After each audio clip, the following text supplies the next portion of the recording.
दोस्तों, Tata steel limited की बात करें तो स्टॉक के अंदर आज लगभग 0.5% की गिरावट देखने को मिल रही है। अब इस गिरावट के पीछे बाजार का माहौल है।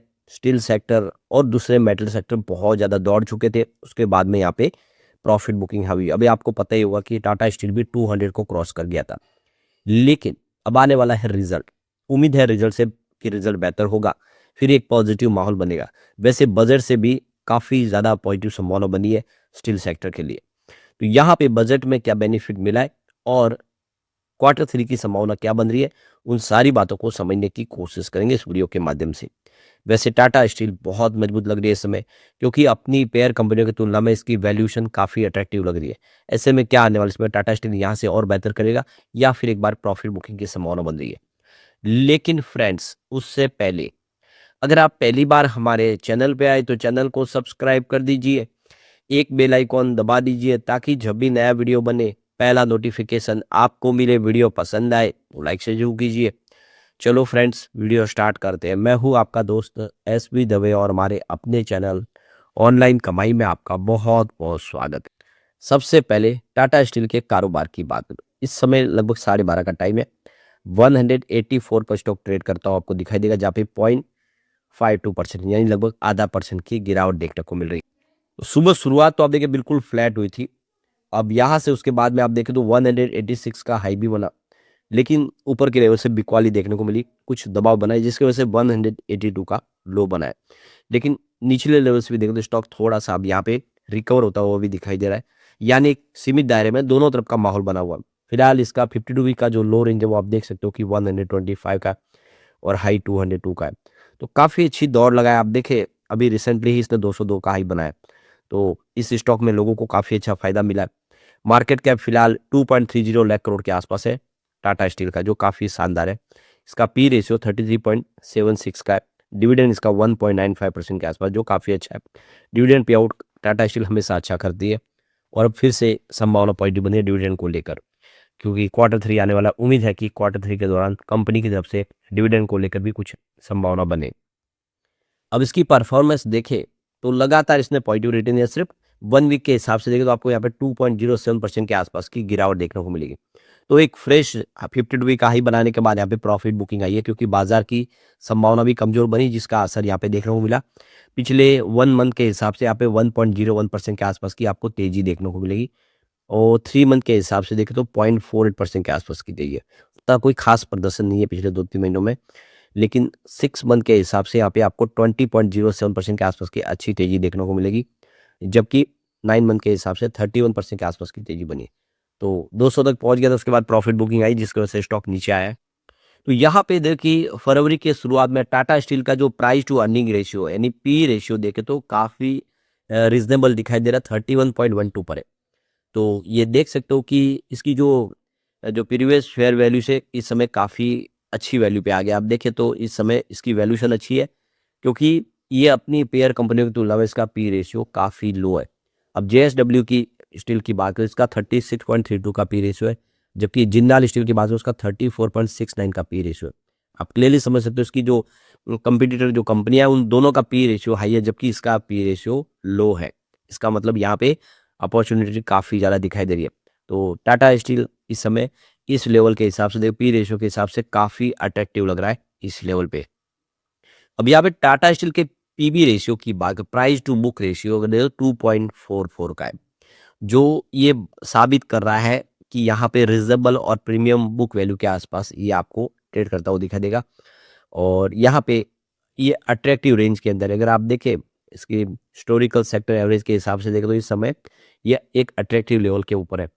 तो क्लियरली ये देख सकते हो कि इस हिसाब से अगर देखिए ये रेशियो अच्छा है, प्राइस टू बुक रेशियो भी, और यहाँ पे एक स्ट्रॉन्ग बाई की रिकमेंडेशन दिखाई दे रही है।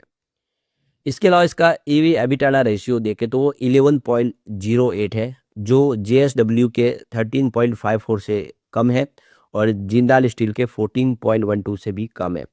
तो ये बता रहा है कि स्टॉक जो है अभी भी अपनी प्राइस यानी जो ऑपरेशनल अर्निंग के मुताबिक डिस्काउंट पे ट्रेड कर रहा है। यानी इस हिसाब से देखें तो यहाँ पे वैल्यूएशन बढ़ने की संभावना है। तो ये इसका जो रेशियो देखें तो काफ़ी अट्रैक्टिव लग रहा है पीईजी रेशियो के हिसाब से देखें, और एवी एबिटाडा के हिसाब से देखें तो इसकी जो वैल्यूशन है वो काफ़ी अट्रैक्टिव है इसकी पेयर कंपनियों की तुलना में। टाटा स्टील की जो बिजनेस ग्रोथ काफ़ी अच्छी है, लगातार आप देखें तो प्रदर्शन बेहतर हुआ। आप देखिए यहाँ पे रिटर्न ऑन कैपिटल एम्प्लॉय यानी आरओसी देखें तो वो 9.81% है और रिटर्न ऑन इक्विटी यानी आरओई देखें तो वो 7.84% है। तो ये दोनों के दोनों आंकड़े काफ़ी उत्साहवर्धक है। यह साबित कर रहे हैं कि जो इसकी ग्रोथ है वो लगातार बेहतर हो रही है।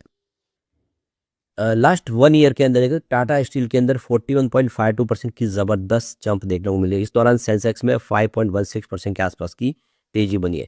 अगर हम पिछले 3 ईयर के रिटर्न की बात करें तो यहाँ पे देखो कि इसने 3 ईयर के हिसाब से 56.36% का पॉजिटिव रिटर्न दिया है, जबकि 5 ईयर की बात करें उसने 208% का ज़बरदस्त रिटर्न दिया है। इस दौरान अगर सेंसेक्स में तो 3 ईयर में 35% के आसपास की तेज़ी बनी है, जबकि सेंसेक्स ने इससे 74% का पॉजिटिव रिटर्न है। सेंसेक्स के मुकाबले देखें तो टाटा स्टील का प्रदर्शन बेहतर रहा है। तो क्लियरली देख सकते हो कि यहाँ पे सेंसेक्स के मुकाबले इसका प्रदर्शन बेहतर है, क्योंकि इसने 679% का ज़बरदस्त रिटर्न दिया। इस दौरान सेंसेक्स में 224% की तेज़ी बनी है, यानी लगातार देखें तो इस समय काफ़ी मजबूत दिखाई दे रहा है। अब यहाँ पे बजट के बाद एचडीएफसी सिक्योरिटी ने अपनी रिपोर्ट जारी की है और उन्होंने कुछ ऐसे शेयर के बारे में बताया जिसको बजट से फायदा हो, जिसमें वारी एनर्जी। आप देखिए रिन्यूएबल सेक्टर की ये कंपनी सरकार के जो भी बजट के फैसले उसका पॉजिटिव असर देखने को मिला। इसके अलावा भारत हैवी इलेक्ट्रिक लिमिटेड यानी भेल, इसको भी बेनिफिट मिलने जा रहा है। इसके अलावा तीसरा शेयर है वो टाटा स्टील। तो यहाँ पे एचडीएफसी सिक्योरिटीज को लगता है कि टाटा स्टील को भी यहाँ पे बेनिफिट होने जा रहा है, क्योंकि अगर आप देखें डिफेंस सेक्टर के लिए इस बार बजट बढ़ाया गया तो डिफेंस सेक्टर में मेटल इस्तेमाल होता है। ऐसे में टाटा स्टील के लिए अपॉर्चुनिटी यहाँ पे काफ़ी ज़्यादा दिखाई दे रही है। इसके अलावा बीईएल जो यहाँ पे देख सकते हो कि भारत इलेक्ट्रॉनिक्स लिमिटेड को भी बेनिफिट होने वाला है। इसके अलावा हिंदुस्तान एरोनॉटिक्स लिमिटेड, तो ये डिफेंस कंपनियों को इस बजट का बड़ा फायदा मिलने जा रहा है। तो इस बार सरकार ने सबका साथ सबका विकास विजन के तहत इस बार इकोनॉमिक ग्रोथ को और ज़्यादा मजबूती देने के लिए कुछ बड़े शानदार फैसले किए। इस बार डिफेंस का बजट भी बढ़ाया गया है। देखो कि यहाँ पे जो ऑपरेशन सिंदूर चल रहा है उसके तहत, तो कुल मिला के टाटा स्टील को इसका पूरा बेनिफिट मिलेगा और एचडीएफसी सिक्योरिटीज को लगता है कि यहाँ से टाटा स्टील आने वाले समय और बेहतर कर सकता है। इसके अलावा टाटा स्टील के लिए जो एक अच्छी गुड न्यूज ये है कि इन्होंने त्रिवेणी पैलेट्स प्राइवेट लिमिटेड का 50% की जो एक्विजिशन अधिग्रहण के प्रोसेस को कंप्लीट कर लिया है। तो करीब यहाँ पे 90,06,801 इक्विटी शेयर इन्होंने अधिग्रहण किया है, जिसकी फेस वैल्यू 10 रुपये यानी 10 रुपये की प्राइस से ये शेयर इन्होंने अधिग्रहण किया। करीब 50.01% की हिस्सेदारी अधिग्रहण की है और इसके लिए इन्होंने 635.13 करोड़ रुपीज़ का इन्वेस्टमेंट किया है। तो अब आप देखिए त्रिवेणी पैलेट्स के ऊपर कंट्रोल होगा टाटा स्टील का। बाकी की तो 49.99% की जो हिस्सेदारी है वो Lloyd metals and energy limited के पास रहेगी। और यहाँ पे देख सकते हो कि अब एक तरह से देखें तो आने वाले समय टाटा स्टील इसी तरह से अपने बिजनेस को और बढ़ाने के लिए काफ़ी शानदार फैसले करे, तो एक अच्छी अब संभावना बन रही है टाटा स्टील के लिए, लॉन्ग टर्म इन्वेस्टर के लिए भी। अब देखो कि रिजल्ट आने वाला 6 फरवरी को टाटा स्टील का रिजल्ट आने वाला हमारे सामने Q3 का, और उम्मीद है कि Q3 बेहतर होगा। पिछले रिजल्ट काफ़ी अच्छे रहे और इस बार भी बेहतर रहने की उम्मीद है। अगर हम बात करें रिवेन्यू की तो पिछले साल दिसंबर 2024 में 53,648 करोड़ का रिवेन्यू था। सितंबर यानी पिछले क्वार्टर में ये बढ़ के 58,689 करोड़ तक पहुंचा। यानी अगर आप देखें तो अच्छी खासी वृद्धि हुई पिछले एक साल में। खर्च भी बढ़ा है, 47,745 करोड़ के आसपास था दिसंबर पिछले साल 2024 में। इस बार पिछले क्वार्टर में Q2 में ये खर्च बढ़ के 49,793 करोड़ तक पहुंचा। बात करें ऑपरेटिंग प्रॉफिट की तो दिसंबर 2024 में पिछले साल 5,903 करोड़ का ऑपरेटिंग प्रॉफिट था, जो पिछले क्वार्टर में यानी सितंबर क्वार्टर में ऑपरेटिंग प्रॉफिट बढ़ के 8,897 करोड़ तक पहुंच गया। और सबसे अच्छी बात है कि लगातार साल दर साल क्वार्टर दर क्वार्टर ऑपरेटिंग प्रॉफिट बढ़ रहा है। यहाँ पे अगर हम बात करें इसके नेट प्रॉफिट की तो देख सकते हो कि 295 करोड़ का नेट प्रॉफिट था दिसंबर 2024 में, जो सितंबर में सीधा बढ़ के 3,183 करोड़ तक पहुंच गया। जबरदस्त जंप, और ये आंकड़े उत्साहवर्धक है जो इशारा करे कि आने वाले समय टाटा स्टील बेहतर कर सकता है। लेकिन फ्रेंड्स, कोई भी इन्वेस्टमेंट करने से पहले अपने फाइनेंशियल एडवाइजर से एडवाइस ले ले या अपना खुद का रिसर्च करें, क्योंकि मैंने वीडियो आपके एजुकेशनल पर्पज के लिए ही बनाया। वीडियो पसंद आए तो लाइक से जरूर कीजिए और चैनल को सब्सक्राइब कर दीजिए। Thank you friends.